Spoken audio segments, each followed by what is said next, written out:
Hello' everyone, আপোনালোক সকলোকে আকৌ এবাৰ মোৰ চেনেলটিৰ মাজলৈ স্বাগতম জনাইছোঁ। মই আগতে দিয়া চাবোনৰ ভিডিঅ' চাই বহুজনে মোক নতুন ফ্লেভাৰৰ চাবোন তৈয়াৰ কৰিবৰ বাবে ৰিকুৱেষ্ট কৰিছিলে।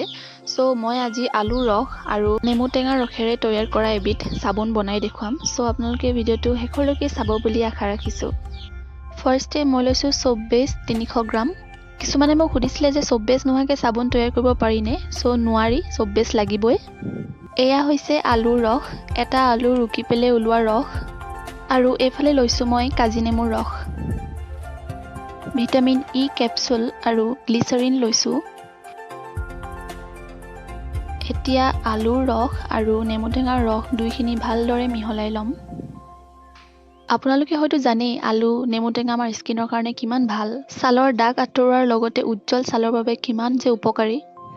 আলু আৰু নেমু টেঙাৰ ৰস ভালদৰে মিহলাই হোৱাৰ পিছত মই ইয়াত দিম অলপমান গ্লিচাৰিন আৰু সুগন্ধিৰ বাবে দিম 2-3 টোপালমান এছেঞ্চ। আৰু একেবাৰে শেষত মই দিছোঁ ভিটামিন ইৰ 2টা কেপচুল। তাৰপিছত সকলোখিনি ভালদৰে মিক্স কৰি ল'ম। এতিয়া সোপ বেছখিনি এটা মগত ভৰাই লৈছোঁ আৰু ডাবল বইলিং মেথড ইউজ কৰি সোপ বেছখিনি গলাই ল'ম। যেতিয়া গোটেইখিনি সোপ বেছ গলি শেষ হ'ব তেতিয়া আমি বনাই ৰখা পেষ্টখিনি সেই সোপ বেছখিনিত ঢালি দিম।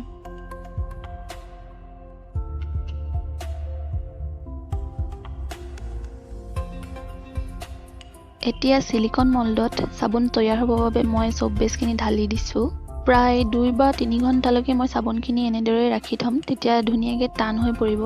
আপোনালোকে যদি সোনকালে বিচাৰে তেতিয়া ফ্ৰিজতো ৰাখিব পাৰে 1 ঘণ্টামান।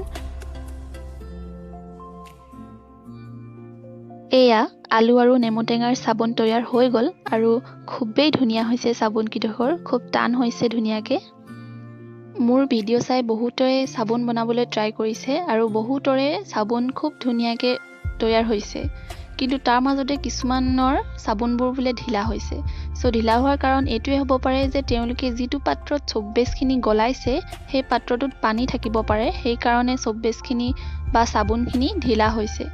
নতুবা আপোনালোকে যিটো পেষ্টৰ চাবোন তৈয়াৰ কৰিছে, ধৰক আপুনি অমিতাৰ চাবোন তৈয়াৰ কৰিব বিচাৰিছে, সোপ বেছত যিমানখিনি অমিতা প্ৰয়োজন হয় আপুনি যদি তাতকৈও পৰিমাণটো বেছি দি দিয়ে তেতিয়া চাবোনখিনি ঢিলা হয়। চ' আশা কৰোঁ আপোনালোকে ভিডিঅ'টো ভালদৰে চালে আৰু ধুনীয়াকৈ বুজি পালে। চ' ভিডিঅ'টো মই ইমানতে সামৰিছোঁ। কেনেকুৱা পাইছে চাই নিশ্চয় জনাব। ধন্যবাদ।